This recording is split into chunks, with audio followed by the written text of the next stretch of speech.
घन कुहुड़ी और प्रदूषण कारण अस्तव्यस्त हो पड़ती राजधानीवासी। पारदर ह्रास कारण ठंडार प्रकोप बढ़िबारे लागिछि। एहासह प्रदूषणर मात्रा मध्य वृद्धि पाउछि।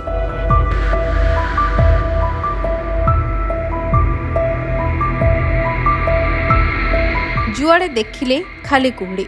दिल्ली एनसीआर, उत्तर प्रदेश और पंजाब समेत उत्तर भारतर अधिकांश अंचल में भयंकर कुहुड़ी देखा मिली। फल नाही नथिबा असुविधार सम्मुखीन होउछन्ति दिल्लीवासी।